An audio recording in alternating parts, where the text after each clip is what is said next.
Bingelele bazalwane ngegama elihle elinamandla likaJesu Kristu, amen. Ake sihambeni sencwadi yesambulo chapter 4. So sesiqedile ukufunda ngosambulo chapter 1, chapter 2, chapter 3. La sifunde khona nge-introduction yencwadi yesambulo, then safunda ngamabandla ayisikhombisa, the 7 churches.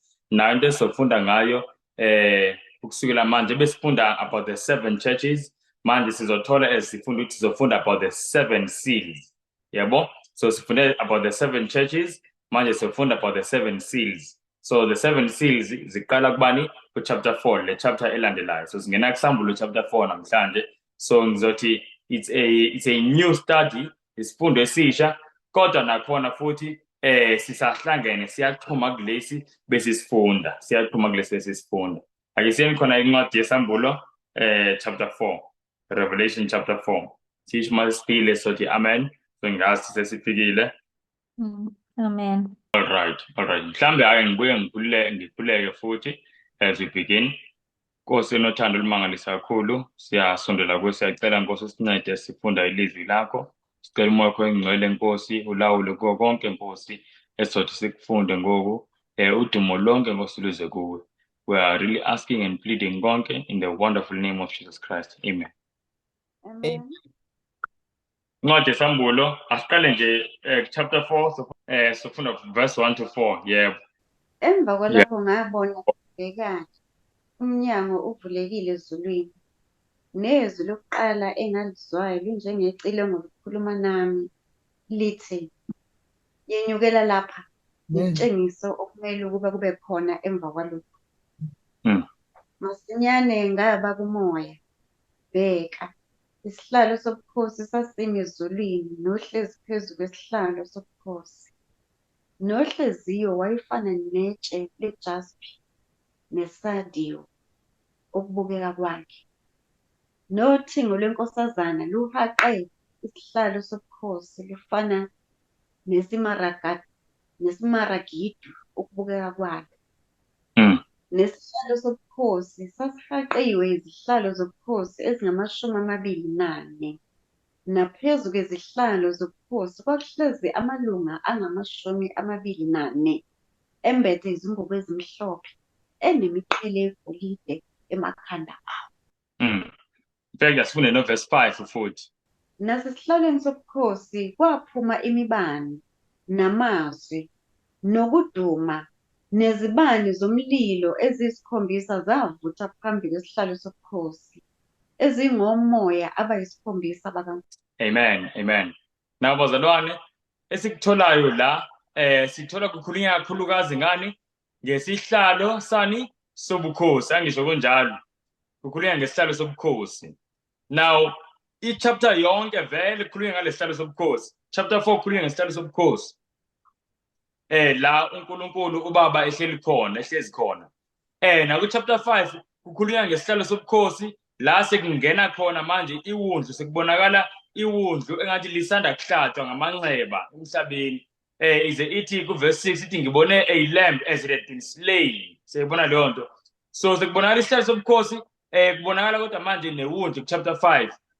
And then ku chapter 6 kuqala ini manje le impawu eziyisikhombisa noba the 7 seals. Now before siqhubeke ngiyafisa ukuchaza ukuthi lama 7 seals akhuluma ngani. Incwadi yesambulo chapter 4 nencwadi yesambulo chapter 5 ngizothi introduction. Yini introduction ngesizulu? Ngizothi mhlambe isiqalo, yabo? Noba isendlalelo yendlalela ini ama 7 seals. Le ncwadi yesambulo chapter 4 no chapter 5 isinikeza i-context ya lama 7 seals aqala kuni ku chapter 6. Now the 7 seals kwisambulo chapter 6 up until usambulo chapter 8 verse 1 wonke akhuluma ngento eyodwa ebikhulunywa isambulo chapter 2 and chapter 3, the 7 churches. Sayizo leyo nto. So the 7 seals zikhuluma ngento eyodwa, they cover the same thing as the 7 churches. So kucishe kufana nencwadi kaDaniel. Sekhumbula kuDaniel, awuno chapter 2 ukhuluma the same thing ephinde ikhulunywe chapter 7 futhi ikhulunywa ngemibuso. Siyabona leyo nto. Nalapha ikhuluma ngemibuso, but umehluko ukephi? uNkulunkulu u-adda more detail and more information. Siyabona leyo nto.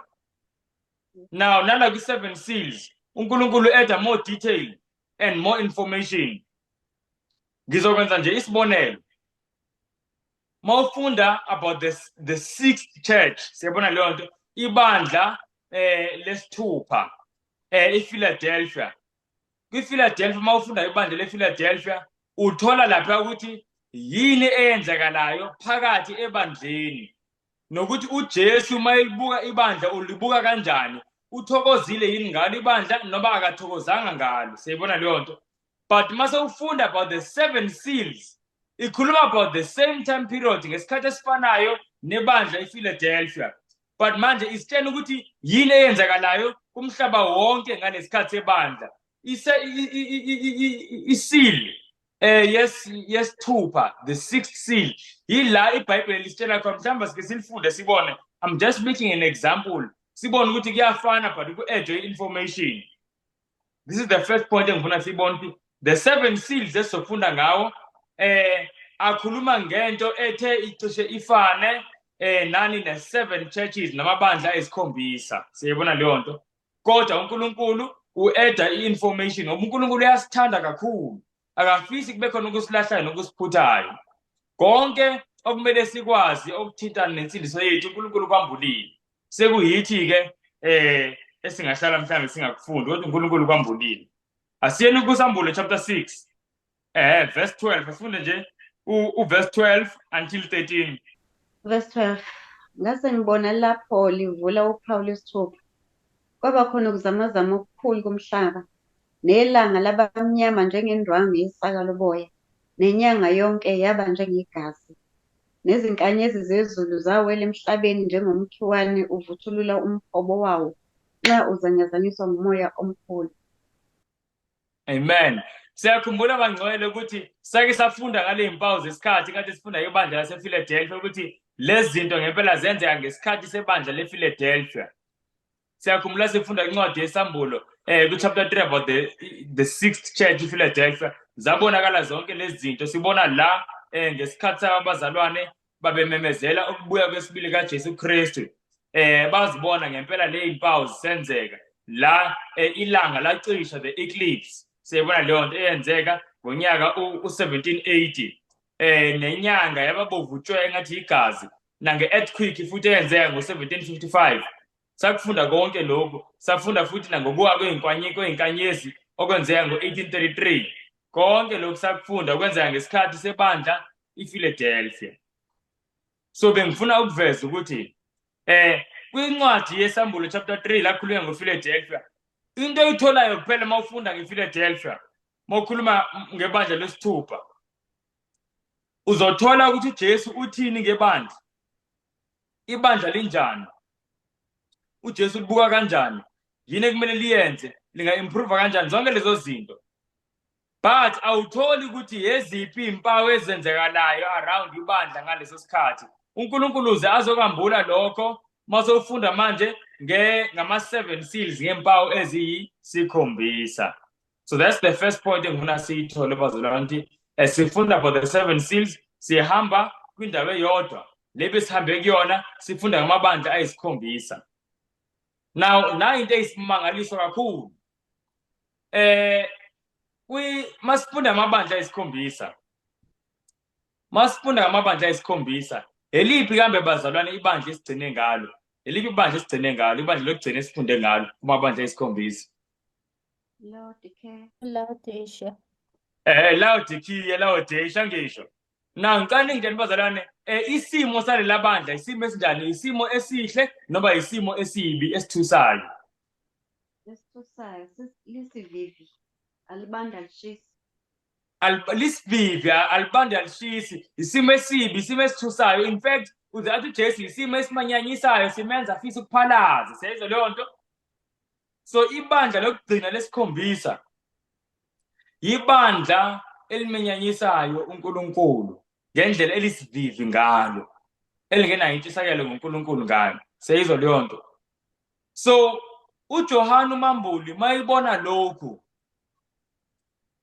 uNkulunkulu emambulela yabona amabandla kuze kube sekugcineni yena ubona engathi vele engathi futhi ithemba alikho makuthi ibandla lokugcina abantu baNkulunkulu bokugcina banje. So ingakho nangesikhathi kuvela manje incwadi evaliwe with the 7 seals ngezimpawu eziyisikhombisa kungekho umuntu ongayivula. uJohane wabonakala ekhala inyembezi. Ukhala ngoba isimo sokugcina asibonile ngebandla isimo esikhalisayo. Siyayizwa leyo nto bazalwane. Na uNkulunkulu kule ma 7 seals uzomambulela enye iangel futhi yebandla lakhe. Kufika kuqale kubonakala ukuthi mhlambe ngiveze nje ngishare iscreen.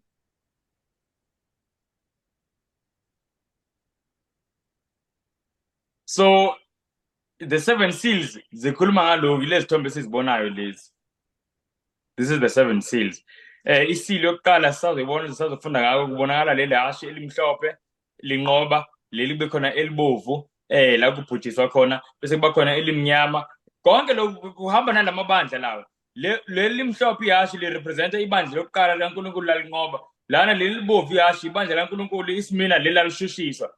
Leli elimnyama sekungena ini manje ibandla eline compromise. Sayizwa leyo nto ibandla seline compromise. Ibandla iPergamos. And then leli elipale igama lalo kuthiwa ukufa. Lona li representa iThyatira. I-Roman Catholic Church la sekushushiswa manje ibandla laNkulunkulu bese kuqhubeke the 5th seal la kubonakala abantu phansi kwe-altar bekhuleka beshushisiwe. And then kube yile yesithupha bese ifunda manje la manje sekusondela ekubuyeni kaJesu.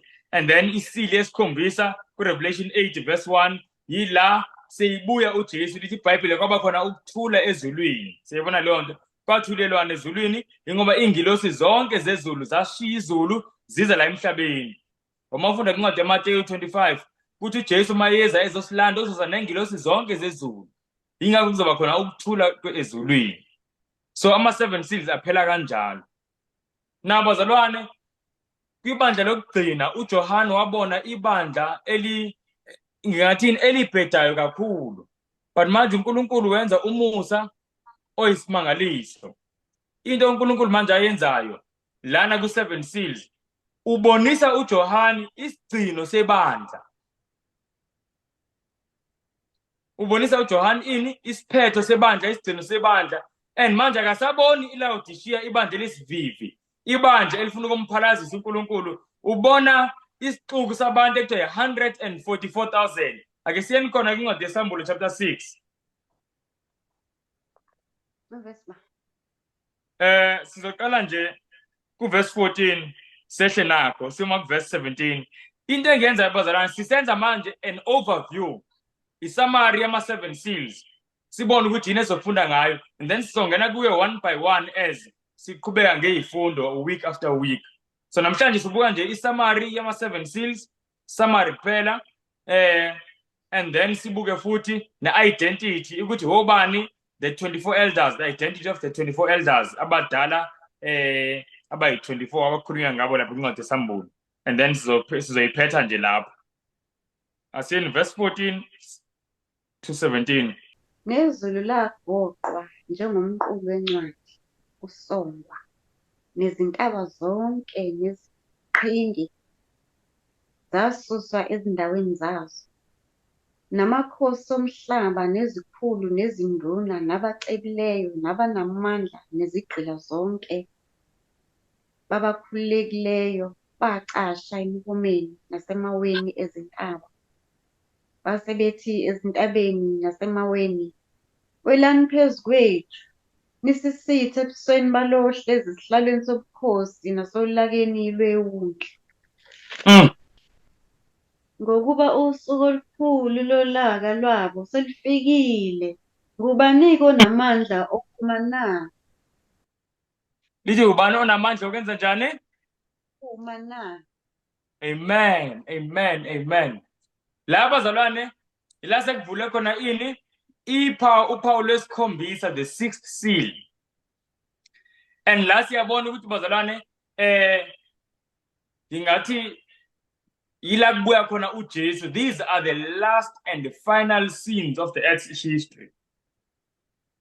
Laba zana izinto zokugcina ezenzeka la emhlabeni lezi. uJesu seyabonakala uyehla. Bayakhala bayayifihla ezintabeni. Baya emhumeni bayayifihla bathi izintaba namawa makabawele ngoba bafisa abantu ukucashiswa. Seyibona leyo nto ebusweni bukaJesu. Abantu bazobekhala bazalwane inyembezi uJesu mayibuya. Bekhalela ukucashiswa, befisa ukucashiswa. Abafisi ukucashiswa kubuso bomuntu wayeyisitha sabo. Umuntu lo wayizile ezobafela. Kodwa ngenxa yokuthi abamthandanga abamkhethanga, abasakwazi ukubekezela inkazimulo yokufika kwakhe. Bazothi mawa siweleni, zintaba sifihleni kubuso balowo ozayo. Kuthiwa ngoba usuku lolwaka lakhe lufikile. Siyayizwa leyo nto? Ubani na ozokwazi ukuma? Who will be able to stand? Nangu umbuzo uthi ngubani ozokwazi ukuma? Now incwadi yesambulo chapter 7 asivele sifunde uverse 4. Yeah. Verse 4 nje kuphela. Ngase ngizwa umumo wababekwa uphawu izinkulungwane eziyi144 ababekwa uphawu ezizweni zonke zabantwana bakwa-Israyeli. Amen. Now sikhumbula umbuzo kuverse 17 kuthiwe ubani na oyokwazi ukuma?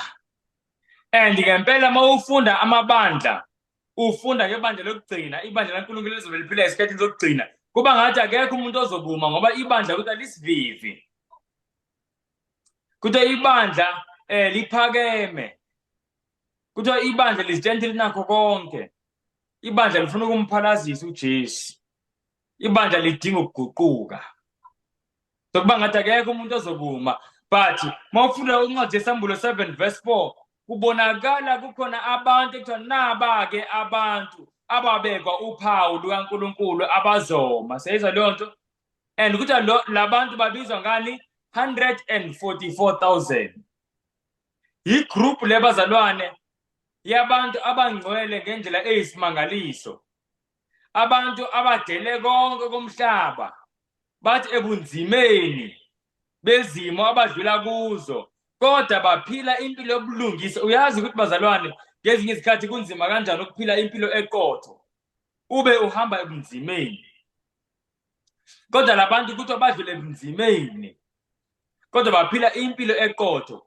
Baningi abantu abangcwele bake baphila la emhlabeni, but hayi bonke ngesikhathi esisodwa. Manje kubonakala kuyisixuku esiningi sabantu bakaNkulunkulu abangcwele ngendlela eyisimanga, bephila ngesikhathi esisodwa, ngesikhathi sokugcina ekuthiwa yibo abazokwazi ukuma mase kubonakala iwungu. Ake sifunde mhlawumbe ama-characteristics wawo labantu labo 144,000. Now sikhumbule makuthiwa abantu ababekwa uphawu from the tribes of Israel, kwizizwe zakaSirayeli. KwiTestament elisha nakwiCovenant entsha, umuntu ongumSirayeli noma umuntu ongumJuda ngumuntu ongumKristu. Sayizwa leyo nto? Njengoba eyichaza le nto umpostoli uPawuli sasike sayifunda kwincwadi yamaRoma chapter 2 ukuthi umuntu ongumSirayeli wangempela umuntu ongumSirayeli enhliziyweni, hayi ngaphandle. Futhi nokusoka kweqiniso akona ukusoka lokhu kwangaphandle. Sayizwa leyo nto? Kodwa yiloku kwenhliziyo. So ukusoka ngempela yilokhu kokukholwa kuyinikela kuJesu. So amaJuda ngempela yilabo abazinikele kuJesu. Ingakho iBhayibheli incwadi yesambulo ilokhu ikhuluma ngabantu abazenza amaJuda abangewona, abazenza amaJuda abangewona. Ayikhulumi ngokuzenza umJuda ezini amaJuda la aseSirayeli manje. uJesu ukhuluma ngamaKristu.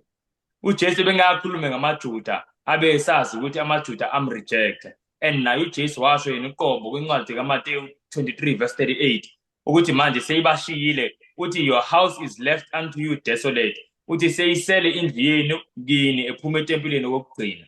So amaJuda bahlukana, bayibona baziyekela kuba abantwana bakaNkulunkulu abakhethiweyo. Manje abantu abakhethiweyo bakaNkulunkulu abantu abakhethwe ngegazi likaJesu. Sayizwa leyo nto? Ingakho mawufunda kuPetro oqala chapter 2 verse 9 kuthiwa niyisizwe esikhethiweyo. Lapho uPetro ubhalela abantu bezizwe, ama-Gentiles, kodwa uthi niyisizwe esikhethiweyo, a chosen generation, a royal priesthood, ubukhosi, ubupristi bobukhosi. Siyabona leyo nto. So kunjalo-ke ukuthi abaJuda yithi abamkele uJesu. Now ngifuna sibone ama-characteristics noma ngizothini iy'nkomba zenkambo yani ye-144,000. Ake siyeni khona bazalwane. Into yokuqala verse 9, verse 14. Revelation 7 verse 14. Ake sifundeni sibone banjani. Ngase ngithi kulo, Nkosi yami, nguwe owaziyo. Lase lithi kimi, laba yibo abaphuma osizini olukhulu. Bahlanza izingubo zabo, bazenza zaba mhlophe egazini lewundlu. Ngalokho Cela sibambeni lapho. Kukhulunywa 144,000 la kuthi abazalwane baphuma osizini. Kodwa hayi nje osizini, ukuthi osizini olukhulu. Uyayizwa leyo nto? Now into emangalisayo nge-144,000 kuthiwa during isikhathi sosizi lwabo akubona abantu bebelokhu bona becomplaina ngosizi, but kwethu usizi esidlula kulona. Kuthiwa bona bebebhizi, they were washing their garments, their robes in the blood of the lamb. Seyizwa lento bazalwane, bona osizini labo abanakanga usizi, belokhu becomplainiswa usizi. While usizi liqhubeka, ubunzima buqhubeka, ifocus yabo enkulu ukuthi bagezwe, zihlanzwe izingubo zesimilo sabo, zihlanzwe yini? Igazi lewundlu. Seyizwa lento bazalwane, 144,000. So number 1 siyathola la ukuthi abantu abaphume osizini olukhulu, but kuthiwa zahlanzwa iy'ngubo zabo zabamhlophe ngegazi lewundlu. Now asizweni futhi kwincwadi yesambulo 14 kukhulunywa nge-144,000. Ngifuna sibone nje ukuthi labantu banjani, labantu abazokwazi ukuma. Kuba umbuzo bazalwane obalekile kimi nawe ukuthi sizoma kanjani thina ngalolu suku la bebaningi abanye abamaziyo uJesu ukuthi uyiwundlu. Silibonile ivesi kwincwadi yesambulo chapter 6, bathi mabebaleka abantu ey'ntabeni bethi siweleni mawa sifihleni, bathi sifihleni kulaka lani lwewundlu. Abantu laba abamaziyo ukuthi uJesu iwundlu. So kusho ukuthi kahle kahle kulabantu bazobe bekhala becela ukuthi iy'ntaba zibawele, kuzobe kukhona amaKrestu, ngoba abantu abazi ukuthi uJesu iwundlu amaKrestu. Kuzobe kukhona abantu babezibiza ngamaKrestu, kodwa mase ibuya uJesu abasakwazi ukubhekana naye. So umbuzo obaluleke kakhulu ukuthi singama kanjani. Now siyanikezwa nguNkulunkulu iy'nkomba zabantu abazoma, abantu abathi uma bedlula osizini bangalokhu bebalisa ngosizi abadlula kulona. Sayizwa lento bazalwane, kodwa into abayenzayo lithi iBhayibheli bahlanze ingubo zabo ngegazi. Umuntu namanje ozothi uma edlula osizini njalo lokhu ecomplain bazalwane, iy'nsizi esidlula kuzona noma zinjani zivunywe uNkulunkulu. Into kumele mina ngicele amandla kuNkulunkulu ukuthi Nkosi ngisize ngikwazi ukubekezela, ngisize futhi ukuthi mangiphuma kulolu size engikulona ngiphume iy'ngubo zami zimhlophe. uNkulunkulu ufuna leyo nto, hhayi ukucomplaina.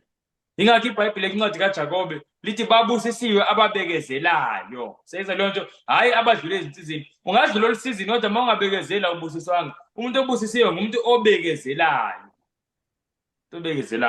Now asiyeni khona ku-Revelation 14 verse 1 sifunda nje nge-144,000 verse 1 manje.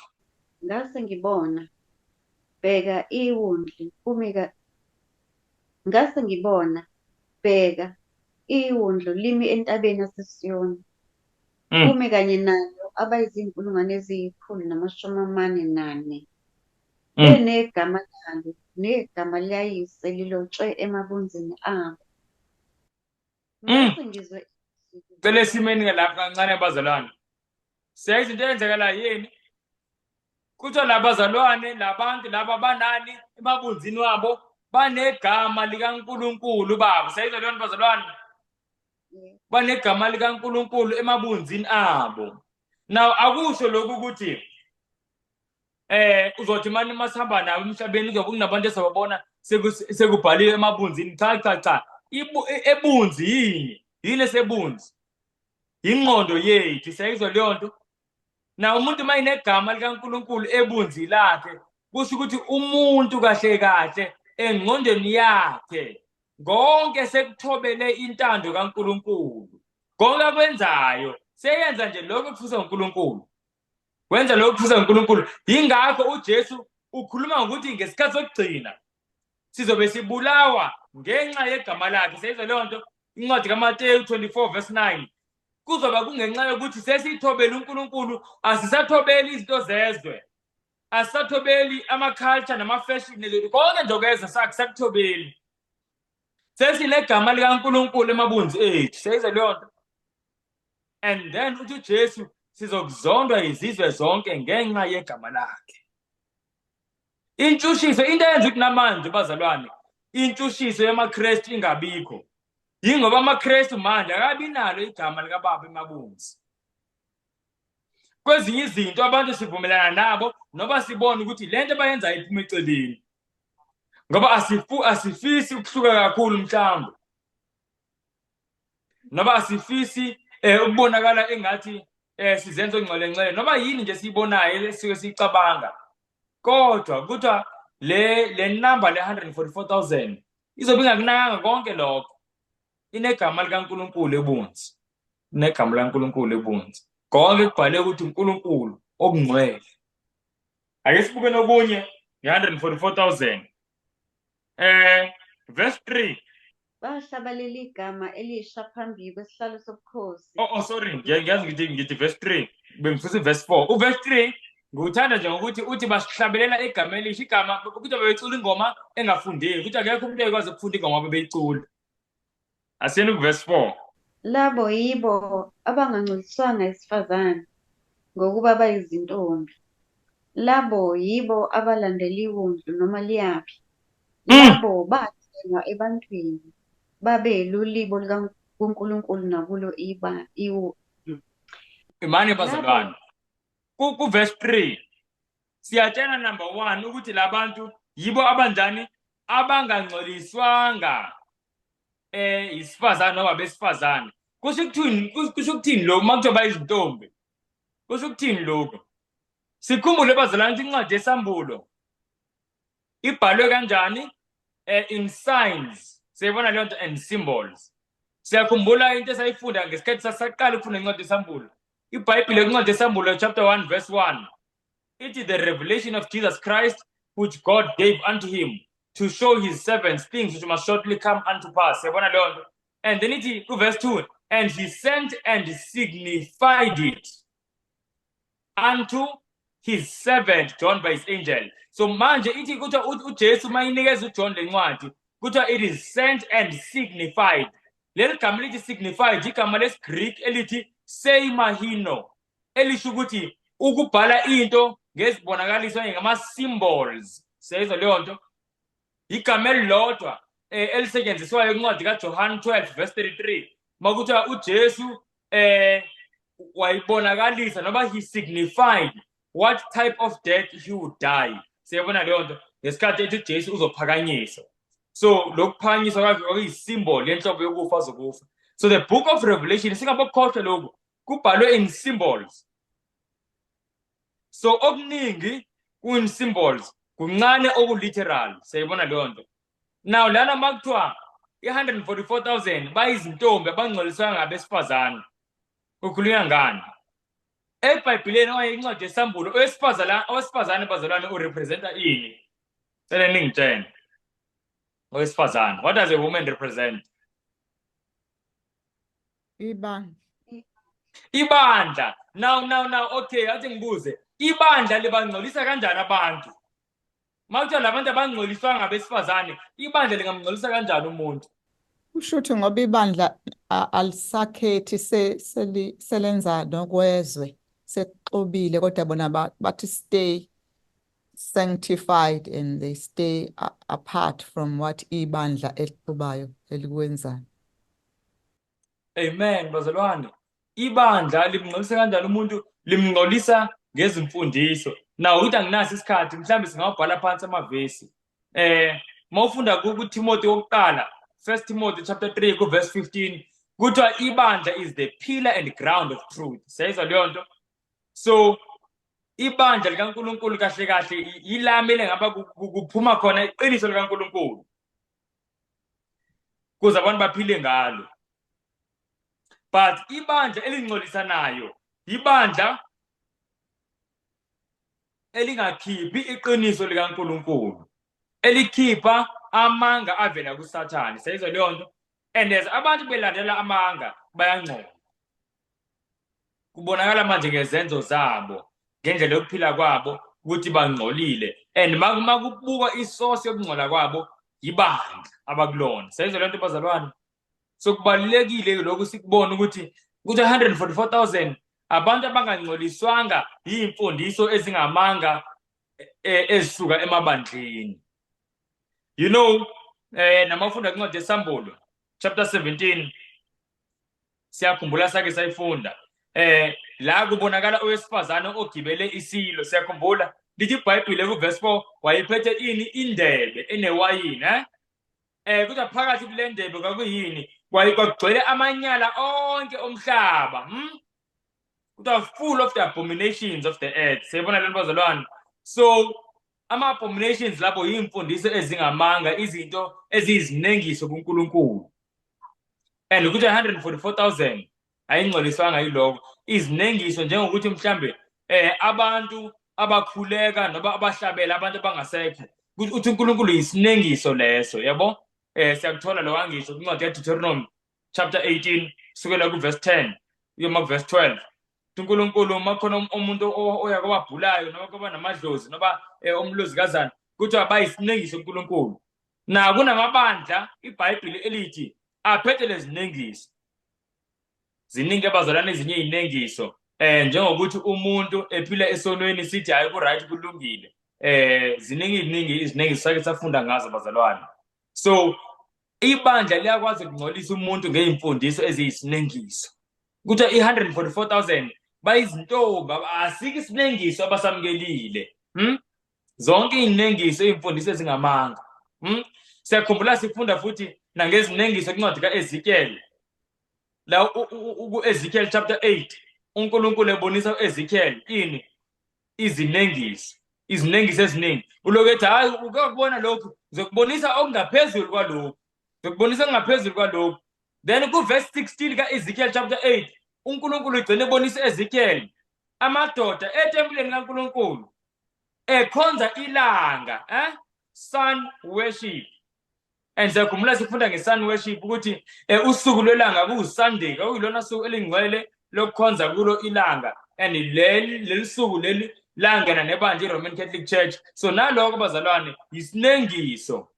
Ngoba uNkulunkulu ubeke okunye, abantu babeke okunye, and manje silandela lokho abantu. But 144,000 kuthiwa ikhethile. Kuthi even though into akuyona into popular, even though akuyona into edumile, but bazolandela lento ebekwe uNkulunkulu, hayi ukuthi bazingcolise ngabesifazane ngamabandla. Sayizwa lento bazalwane? So kubalulekile kakhulu lokho. Then okunye okushiwoyo okuhambelana nalokho kuthi abalandela iwundlu noba liyakephi. Balandela iwundlu, they follow the lamb whithersoever he goes. So abantu laba benza noba yini uJesu ayikhulumayo. Bona into abafisayo nje ukulandela iwundlu. Ukulandela iwundlu. Bazalwane, ongathi ngempela singaba kulesibalo nathi sonke. Hayi ukulandela umhlaba. Ngoba siphila bazalwane, maningi amazwi, baningi omelusi. Abazama ukuholela lapha nalapha kuthiwa 144,000 ilandela iwundlu noba liya kuphi. You know kusho ukuthini lokhu? In simple words, yabona masizohamba sonke bese nginibuza semhlambe nihambe emva kwami bazalwane. Nginibuze ngithi niyabona la niyakhona? Nithi nina hayi asidiki kubona. thina silandela wena la uyakhona siyakhona. Seyizwa leyo nto. Yazi leyo nto ukuthi iveza ini? Iveza i-trust. So i-144,000 abantu asebefike esimeni la bayamthemba uJesu. Noma ababoni ukuthi bayaphi kodwa as long as kuya iwundlu bayaya. Iwundlu malithi bathi inkosi ngoba kusho wena. Siyakhona. So abantu la bazobemthemba uNkulunkulu ngendlela eyisimangaliso kakhulu. Bengesho njengomlomo bathi hayi siyakholwa ukukholwa. Kubonakala izenzo ukulandela. Seyizwa leyo mbazalwane. Kubonakala ukulandela. Njengoba noAbraham ukuthi baveza ukukholwa kwabo ngokumlandela uNkulunkulu. Benza izinto ezazibukeka ngathi ubulima. Kodwa ngoba iwundlu lithe Abraham ngilandela. Balandela abantu baNkulunkulu. All right.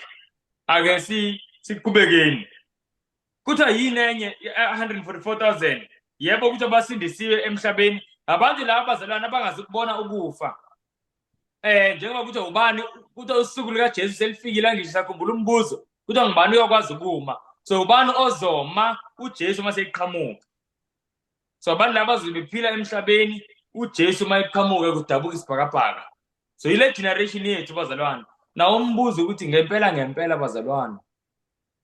Ingaba siyakhulekela yini kuba ingxenye leqembu eliphila ngaloluhlobo isimanga sento. Uverse 5 uthini? Ngicela size uverse 5, ngicela sifunde uverse 5 ngesiZulu. Nasemlonyeni wabo akufunyaniswanga amanga abangasici. Siyayizwa le bazalwane. 144,000 kuthiwa abantu laba abangenani? Abangenasici. Kuthiwa emlonyeni wabo namanga ebesephumile onke. Konke abayikhuluma iqiniso. Iqiniso. Nabazalwane ngiyafisa ukusho lokho. Kunganididi lokho sisazoke sikubuke kahle ngezibuko ezifocus ekuko nje. Kodwa namhlanje ngifisa ukusho. Mhlamba ngikusho ngokubuza. uJesu mayibuya bazalwane. uJesu maseyibuya. Ku-possible yini ukuthi umuntu ebengaphendukanga athi maseyibona uJesu esibhakabhakeni athi inkosi abese yaguqa athi inkosi ngiyazivuma izono zami ngiyaphenduka manje. Isikhobe ku-possible lokho. Isikhathi sobe singekho. Isikhathi sobe sesingekho. All right. Okwenzeka nje. Now ngifuna ukubuza bazalwane ukuthi siyeka nini usikhathi kuba khona ke? Siyabona ukuthi since akekho umuntu ozokwazi ukuthi uJesu maseyibonakala ngesibhakabhaka ngamafezulu esibhakabhakeni. Akekho umuntu ozokwazi ukushintsha manje isayidi. Sekunqunyiwe. Now umbuzo engibuzayo uthi siphela nini siyeka nini isikhathi kuba khona? Sokhetha. Ngoba kuclear ukuthi kuba khona la isikhathi siyaphela before uJesu abuye. Ngoba seyibuya sesingekho isikhathi sokuthetha. Sayizwa leyo nto? Siphela nini bazalwane? Mina ngiyacabanga ukuthi laphana ku-Revelations 22 verse 11 no 12 iyasho ukuthi he that is just let him be, or he that is unjust let him be unjust still, and he that is filthy let him be filthy still, and he that is righteous let him be righteous still. So akunaguquka la ithi and he that is holy let him be holy still. So all cases decided. So there are ama cases, and then verse 12 athi Jesu, behold I come quickly and my reward is with me. Angisho to give every man according to what his work shall be. Now siyabona ukuthi isikhathi siphela uJesu engakafiki ngoba uthi Jesu lona ongcolile ahlala ingcolile, ongcole ahlala engcwele. Kodwa lokhu ukusho engakafiki. Siyakuzwa lokho bazalwane. Now the reason why ngikuveza lokhu ngoba ngizama ukuveza ukuthi abantu bakaNkulunkulu abazobe bephila emhlabeni uJesu maseyibuya kukhona isikhashana esifishane nabo abazophila kuso. Sewuvaliwe umusa. Seyizwa leyo nto? Sekungasekho intethelelo yezono. umusa okabili, umusa okangakhi kabili. Khona umusa uNkulunkulu asipha wona wentethelelo. Bese kuba umusa uNkulunkulu, kusewumusa konke. Umusa awukwazi ukuhlukanisa, but lana ngiyawuchaza nje. Umusa uNkulunkulu asipha wona wentethelelo, abese uNkulunkulu asipha umusa wokunqoba isono. Seyizalwane bazalwane. Now umusa wentethelelo siwuthola ngoba uJesu usesengasesihlalweni sokunene sikaNkulunkulu yasinxusela. But mase iza la emhlabeni, uJesu uyaphuma kulesa sihlalo, uyaphuma kwindlu engcwele. Akusekho lapho ukusinxusela, akusekho izono ezithethelelwayo. Seyizwa leyo nto? Seyizolanda uJesu abakhe. So 144,000 abantu abazophila emhlabeni ngesikhathi umusa sewuvaliwe. Seyizwa leyo bazalwane? La if nabo kuyenzeka ukuthi bone, benze isono, benze lokho okufisa uSathane. Bazalwane kuphelile ngabo. Ingakho uJesu uthi ngalesa sikhathi ongcwele akabe ngcwele, let him be holy still. Angabe eloke eyangale nangale. Seyizwa leyo nto? So yingakho 144,000 makukhulunywa ngayo la kuthiwa abantu abangenasici phambi kwaNkulunkulu, kuthiwa they are without fault before the throne of God. Yabo? So this is a pure generation yabantu. Pure generation yabantu bazalwane. So amazing into uNkulunkulu azoyenza ngalabo abafisayo kuba kule group. Now ngicela ukubuza bazalwane ukuthi i144,000 iphumaphi? Iphuma kweliphi ibandla? Njengoba sifunde amabandla ayisikhombisa, ingabe iphuma kwibandla iEfesus? Iphuma kwibandla iSmyrna? Iphuma kweliphi ibandla 144,000?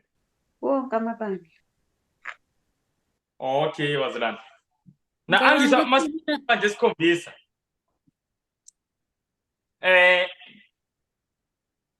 Bekungamabandla ngokwesikhathi. Ibandla lokuqala esasifunde ngalo lali representa ini? Masifunda ngeEfesus yayirepresenta ini? Yayirepresenta ibandla likaKristu Jesu. Kusukela ngesikhathi uJesu ekhuphukele ezulwini kuze kube isikhathi sika Johana uMambule. So all those years, almost 60 years. Siyabona leyo nto. And then ibandla iSmyrna lirepresenta ibandla elilandelayo futhi after uJohana uMambule. Siyabona leyo nto. Kanjalo kanjalo. So ibandla eLaodicea ibandla lokugcina lona. Na umbuzo wami mina mangithi ibandla lokugcina kusho ukuthi ibandla likaNkulunkulu esikhathini sokugcina. Yeah. So baningi abantu abacomprise ibandla eLaodicea. Yes. Na umbuzo wami uthi umbuzo wami i144,000 iphuma kuphi? Iphuma kwiEfesus, Smyrna, Philadelphia, noma mhlambe Thyatira? Iphuma keliphi ibandla ila 144,000? kwiLaodicea. Iphuma kwiLaodicea ngoba yilona ibandla lokugcina. Seyizwe lento bazalwane. Because 144,000 phela igroup ephila just before uJesu abuye, yona ibonayo uJesu ngamehlo ebuya. Amen. So iphuma kwiLaodicea. Na ipoint bengifuna siyibone lapha bazalwane ukuthi ake sibuke isimanga namandla egazi. The best group comes from the west. Seyizwa leyo nto bazalwane? Labantu abazobe 144,000 at one point they once the west, now bena kuleli bandla laodisha. Seyizwa leyo nto? And uNkulunkulu ngokuthi bamlalele, bamlandele, bagcina manje bephuma kule state salaodisha sekwasivivi, bangena kule state bazalwane sokushisa bavutha amalangabi se144,000. Seyizwa leyo nto bazalwane? So the best ever will come from the west ever. Ngoba masibuka ibandla amabandla, the 7 churches, then ibandla laseLaodicea is the west. And siyathola ukuthi 144,000 ubuya kuwo wonke ama-generation akaphila emhlabeni, it is the best. So the best will come from the west ngokaNkulunkulu. Icebo leli kaNkulunkulu bazalwane eliyimfihlakalo. But ingento engifuna ukuyiveza la encouragement kuthina sonke, indlela usindiso lisebenza ngayo. Angisho iBhayibheli lithi uma umuntu ekuKristu uyisidalwa esisha. Siyakhumbula lo verse? 2 Corinthians lo 5 verse 17 lithi uma ubani kuKristu isidalwa esisha kuthiwa izinto ezindala zenze njani zidlulile bonani zonke izinto ziba zintsha. Now ngifisa sibuke ukuthi ukuguquka iBhayibheli likufanekisa nani nokudalwa kabusha. Sayizwa lento bazalwane, conversion when you are converted you are a new creation, meaning you have been recreated. Kuyazwakala bazalwane. That is why ingakho umuntu okwazi ukuguqula abantu ngumuntu okwazi ukudala abantu, ngoba umsebenzi wenguqulo umsebenzi okudala kabusha. It's not just improvement yaloko okudala. Akuyona conversion leyo ukuthi ngi-improve okudala cha kudalwa kabusha. Siyayizwa lento bazalwane. Now uNkulunkulu lento ngifuna siyibone ukuthi mayidala mina nawe efisa ukufaka isimilo sakhe. uNkulunkulu udala in the same way wadala umhlaba. Ake sibuke ukuthi uNkulunkulu wadala umhlaba out of what? Asiyeni kuncwadi ka 2 Corinthians chapter 4 ukushesha nje verse 6. Ngokuba uNkulunkulu owathi akuvele ukukhanya ebumnyameni kukhanye, nguyena wakhanyisa ezinhliziyweni zethu ukuba kukhanye ukwazi inkazimulo kaNkulunkulu ebusweni bukaKristu. Seyizwa lento bazalwane, lana sinikeza idea ukuthi kwakunjani uNkulunkulu ethi makubekho ukukhanya ngesikhathi uNkulunkulu edala. Wena uNkulunkulu edala akushiwo lana ukuthi kwakunokukhanya okuncane, kuthiwa uNkulunkulu wathi akube khona ukukhanya ebumnyameni. Seyizwa leyo nto, meaning uNkulunkulu mayithi akube khona ukukhanya azange adale ubukhanya obukhulu from ubukhanya obuncane. Kuyazwakala lento engishoyo bazalwane, azange adale ukukhanya okukhulu from ukukhanya okuncane. And lento ngiyisho ngoba ngifuna sibone ukuthi uNkulunkulu nakuthina mayizodala isimilo sakhe, uNkulunkulu akancikanga ekuthini kumele thina sibe nekulunga okuthile okuncane, mhlambe ukulunga kwemvelo. Seyizwa leyo nto, uNkulunkulu uyakwazi ukuthi la kumnyama thu umuntu bathi lo muntu sebomnyama, lo muntu kumnyama ngempela. uNkulunkulu kodwa athi akube khona ukukhanya. Njengoba manje sibona uNkulunkulu out of the worst church he brings the best generation. Seyizwa leyo nto bazalwane, ngoba inguquko ifana ne-creation. uNkulunkulu edala siyakhumula ukuthi kanjani emhlabeni, kuthiwa it was void, kwaku-dark, kwakuyinto like there was nothing. Ake sibukeni futhi elinye ivesi, Hebrews chapter 11. Hebrews 11 verse 3. Verse 3. Oh bangcwele, ngiyafisa lezi zinto sizibone ngoba hey sometimes kulula ukuthi siphela amandla masinga understand ukusebenza kaNkulunkulu. Verse 3. Ngokukholwa siqonda ukuthi izwe lonke ladatshulwa ngezwi kaNkulunkulu, kuze kuthi okubonwayo akuvelanga kokubonwayo. Kuthiwa yes, angisho nge-English ithi through faith we understand that the worlds were framed by the word of God, so that the things which are seen were not made of things which do appear. Seyizwa lento bazalwane, kuthiwa lokhu okubonwayo akuvelanga kokubonakalayo, meaning uNkulunkulu made everything out of nothing, creation leyo. uNkulunkulu mayidala umhlaba waze wadala into enhle yomhlaba.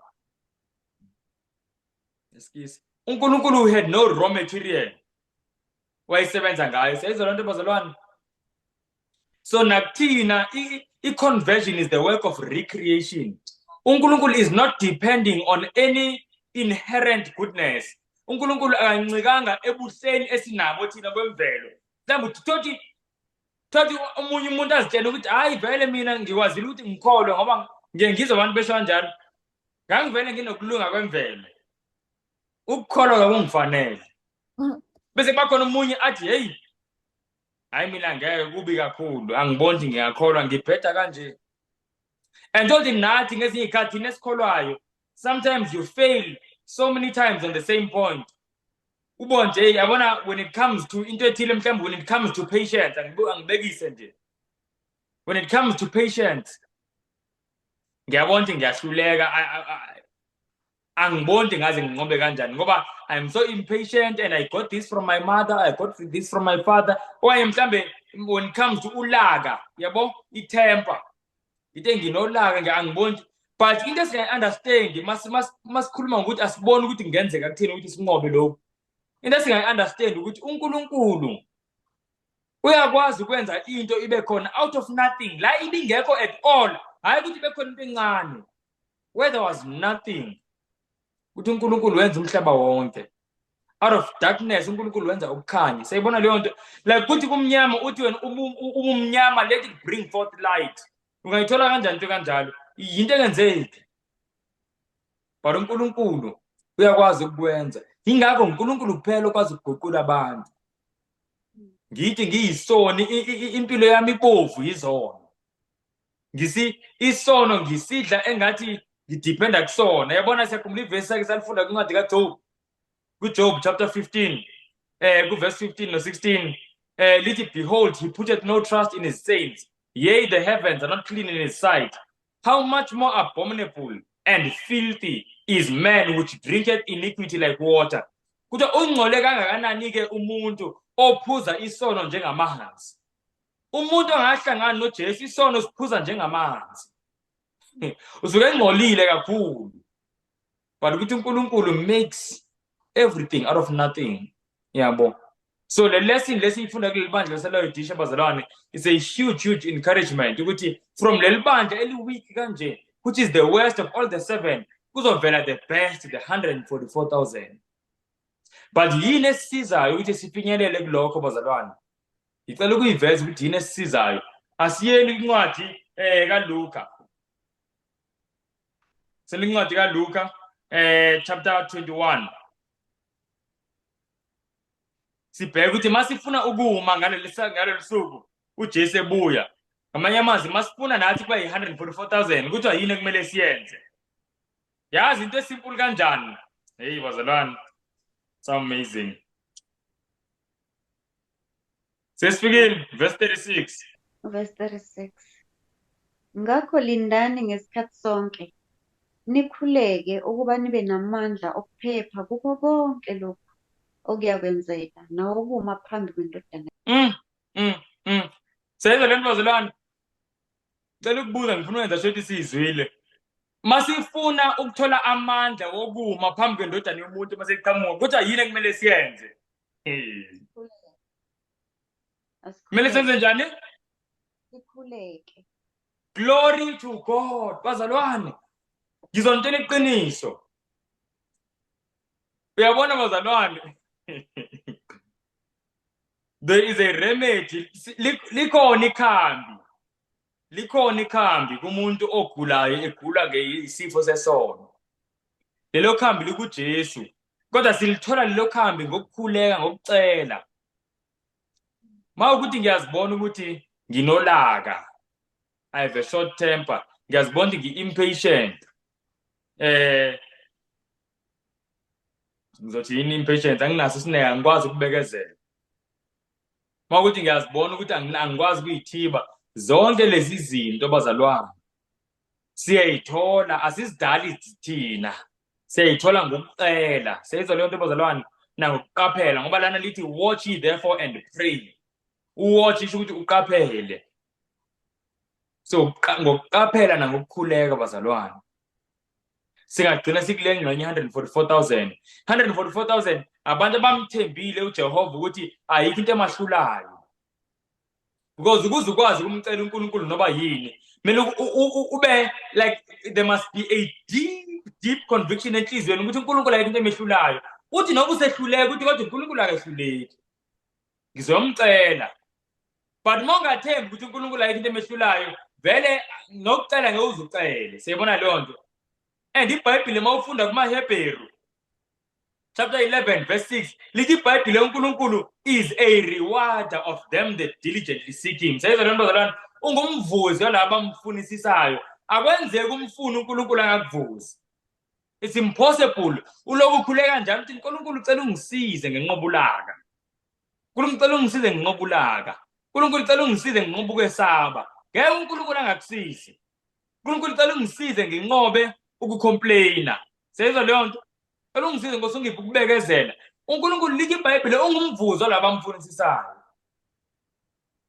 Akwenzeki. You know, kakhulukazi ngoba ngifunda nabomama kunento engingathi ukuthi ngiyiveze bazalwane. Omama abantu ngesinye isikhathi abastrugglisha ngendaba ngizothini eyobugwala yokusaba. There is something engayibona eBhayibhelini so amazing. Asiyeni incwadi kaJeremiah chapter 1. Sibone izimanga zikaNkulunkulu. Ngoba 144,000 bazalwane abantu abanesibindi. Ngoba kudinga umuntu onesibindi kumlandela uJesu nobuya kuphi. Because esikhathini esiningi mawulandela uJesu umlandela wedwa noma nibancane. While bonke abanye abantu benihleka benithuka. So kudinga isibindi ukulandela uJesu. Yeah. Now ngifuna sibone something kuJeremiah chapter 1. So amazing bazalwane, this promise. Bazalwane yabona the work of salvation, the work of cleansing, the work of redemption. Only God can do it. Ngoba ngempela ezinye izinto uyabona ukuthi ukuze lento iphume kumina kumele ngidalwe kabusha. Kunezinto evela ubona kanjalo ukuthi yazi kumele ngibe umuntu omusha. I need to be new. I need to be new. Now notice what God does like with Jeremiah. This is amazing. Sesifikile. Yeah. All right. Ngicela sifunde mhlambe asifunde uverse 7 no 8. Verse 7. Kepha uJehova wathi kimi, ungasho ukuthi umntwana, ngokuba uyakuya kubo bonke ngikuthuma kubo. Nakho konke ngikuyala ngakho uyakukhuluma. Seyizwe lento bazalwane. Asizweni ke manje verse 8. Ungabesabi, ngoba nginawe ukuba ngikophule, usho uJehova. uNkulunkulu uthi kuJeremiah ungasho ukuthi ngumntwana ngoba ngizokuthuma kubo bonke abantu ikhulume lento engiyishoyo. Na uJeremiah inkinga wayinayo ukuthi uzibone emncane and wayenenye inkinga nje bazalwane ecashile akayisho ngomlomo inkingo yakhe, but uNkulunkulu yena uyayiveza ngokuthi aloke emkhuza ukuthi yini akumele angayenzi. Verse 8 siyabona uNkulunkulu uthi angesabi uJeremiah. Ake sibuke manje uNkulunkulu ukuthi uthini ku verse 17. Asifundeni verse 17. Ngalokho bopha izinkalo zakho, usuke ukhuluma kubo bonke ngikuyala ngabo.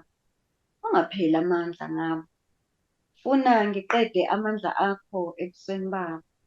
Amen. Again bazalwane, uJeremiah uNkulunkulu usho something similar ku verse 8 like 17. Uthi don't be dismayed, ungapheli amandla. And ngeligama lithi dismayed lihambiselana nokwesaba, liyafana nokwesaba ukuthi ungesabi.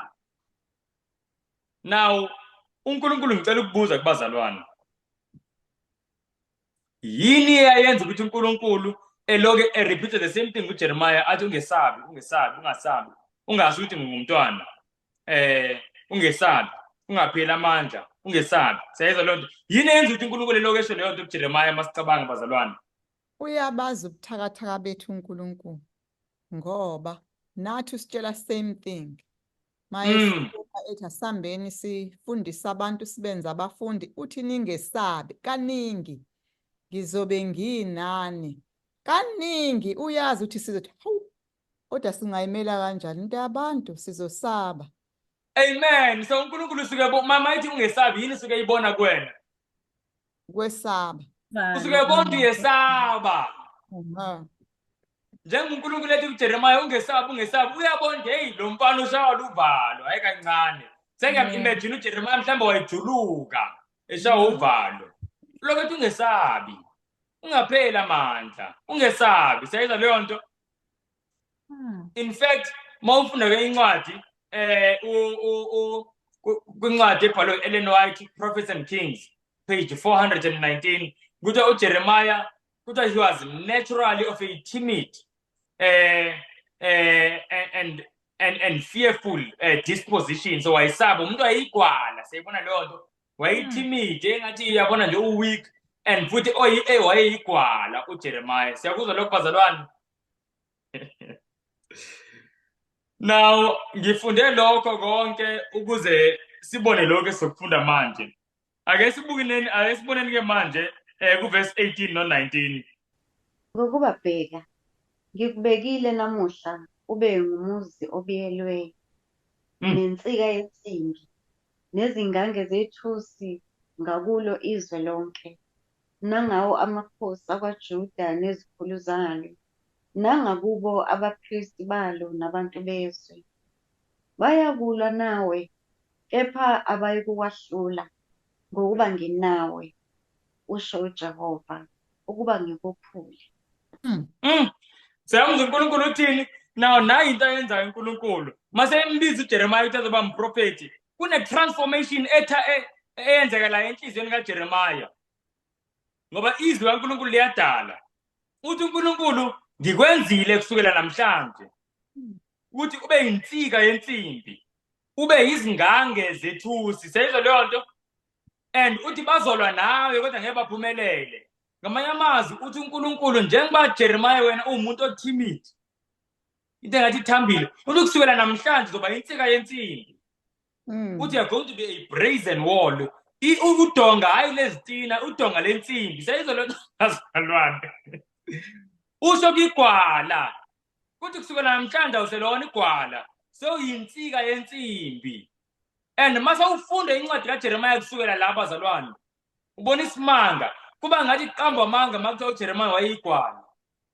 Ngoba uJeremiah manje umthola eshumayela bazalwane kuthi ngelinye isikhathi waya etempileni. Wama ku-outer court, uNkulunkulu wathi ukhulume kubo bonke abantu bengena bephuma. Wakhuluma uJeremiah, bambopha uJeremiah bamfaka odakeni olubishayo.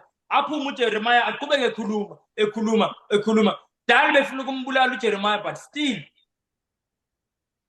uJeremiah kwasengathi akanavalo. Khona la uJeremiah izinto zasesimbhedela I think mawufunda kuJeremiah chapter 20 uze athi uJeremiah ngathi ngeke ngibasakhuluma ngoJehova futhi angisazi usho lutho ngosimakade. Uthi kodwa izwi lakhe laliphakathi kimi emathanjeni ami engathi ngumlilo. Angikwazanga futhi nokubekezela, angikwazanga ukuthula. Seyizwe leyo nto bazalwane. Wazithola seyikhuluma. Yayibona leyo nto. Ngoba manje uNkulunkulu umenze insika yensimbi. Na ngiye ngibuke masikhuluma ngenguquko. Siye sicabange ukunqoba amanga. Siye sicabange ukunqoba mhlambe ukuhaha, siye sicabange ukunqoba ulaka. Izinto vele zonke kumele sizinqobe. Esikhathini esiningi abantu abacabangi ukunqoba ubugwala. Kanti ukugwala bokuvalela izulu ngitshela iqiniso. Mawuligwala uzozithola sebenza into engamele uzenze ngenxa nje yokwesaba. Ngoba wesaba nje abantu bazothini manje uyabona la bazalwane masifunda ngoJeremiah ukuthi akhona amandla egazini lika Jesu. Njengoba lithi iBhayibhile kuZechariah 13 verse 1. Kuthi ngalo lo suku kuthi in that day there shall be a fountain open in the house of David for sin and for uncleanness. Ubugwala abazalwane yisono.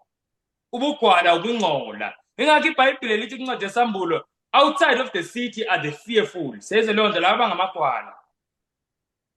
And akhona amandla egazini. Just like how Jeremiah was cleansed. Wonke umuntu eyigwala abazalwane they can be cleansed from all bonke ubugwala buphele nya. Umuntu mayiloko ecela nje uNkulunkulu athi Nkosi ngiyigwala. Abantu ngiyabesaba ukuthi ngiyabesaba. Nkosi susa ubugwala. Ngoba lithi iBhayibhile lana kuLuke 21 verse 36. Masikhuluma 144,000. We need to ask. Lento ayikho sekudeni bazalwane. It's not in the east or the west. It like to the way to kneel and ask until you get. Amen. Guqa ucele until uthole lokho uNkulunkulu akuthembisile. Seyizwe leyo nto bazalwane. Ngoba uNkulunkulu uyasithanda. And uNkulunkulu ufuna ukusisiza. Ngiyabonga.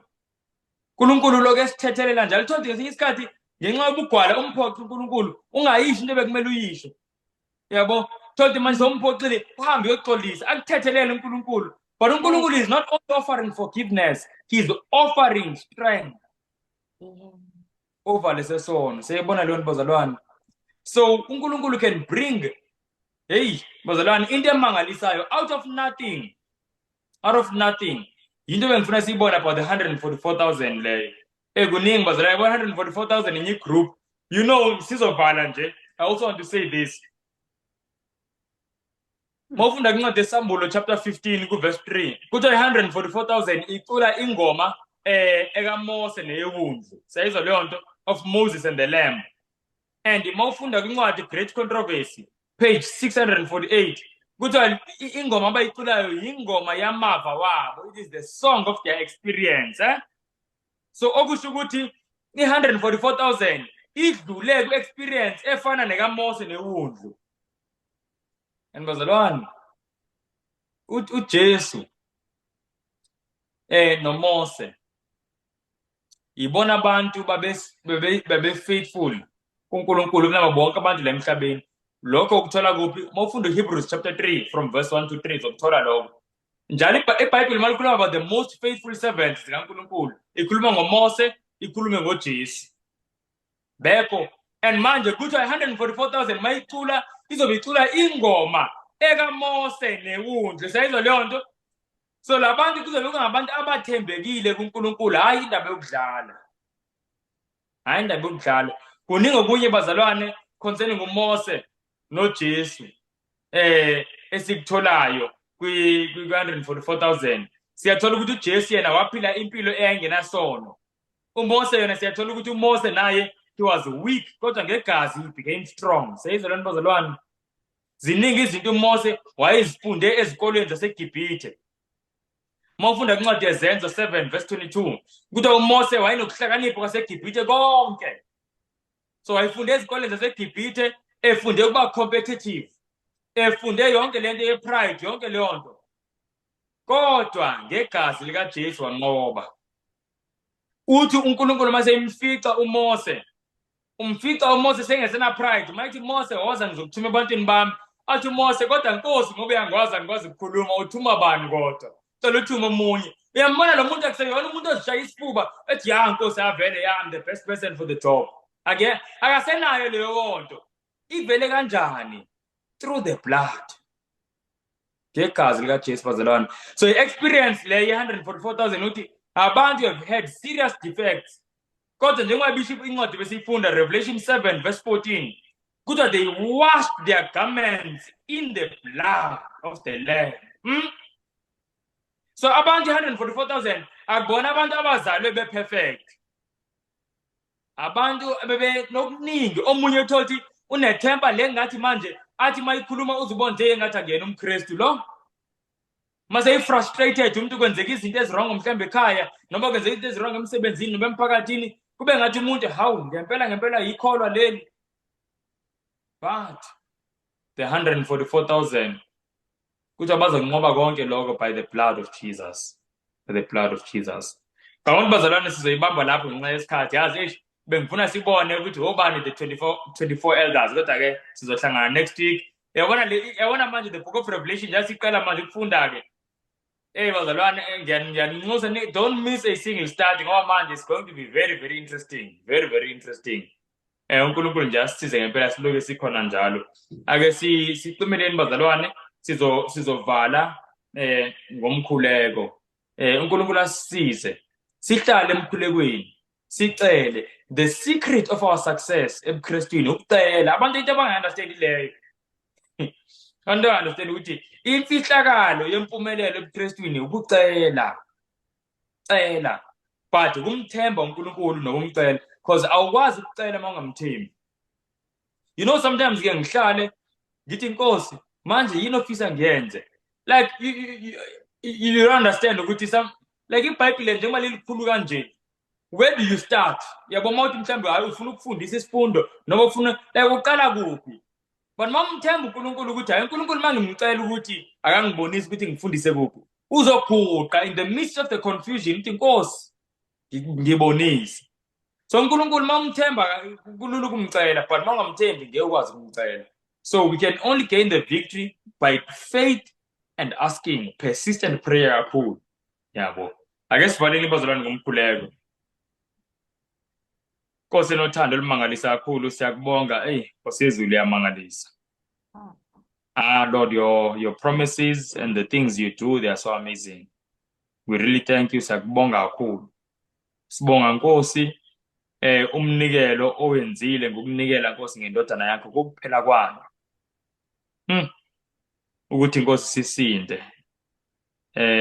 Kunzima Nkosi, abanye kunzima ukuthi abantu bayiqonde lento yomnikelo owenzile, the great love Nkosi you have for humanity. Sibonga Nkosi ukuthi your mercies are new every morning. Every morning Nkosi, awusasibaleli the mistakes that we were making yesterday. So amazing, Lord. We thank you so much for your mercies. Ndiyacela ngoku as sifundile about the 144,000, the best from the west. Elusincede Nkosi nathi sibe yingxenye yeqembu 144,000. Elusincede Nkosi sithandaze, sizinikele to much prayer Nkosi. And sikuthembe kakhulu ukuthi konke okuthembisile you're able to do it. Elusincede Nkosi siqaphele futhi singazifaki ekulingweni, singazifaki esonweni, ngoba ilizwi lakho Nkosi lithi we need to watch and to pray always, so that we may be accounted worthy to escape these things and to stand before the Son of Man. So kanjalo Nkosi ilizwi lakho. Sincede Nkosi to watch and to pray, not sometimes but always Nkosi. We really love you. Siyafisa Nkosi kakhulu ukuthi nje Nkosi we can see you very soon with joy and delight. Sicela konke in the name of Jesus Christ. Amen. And as for me, I will behold thy face in righteousness. I shall be satisfied when I awake with thy likeness. I want to be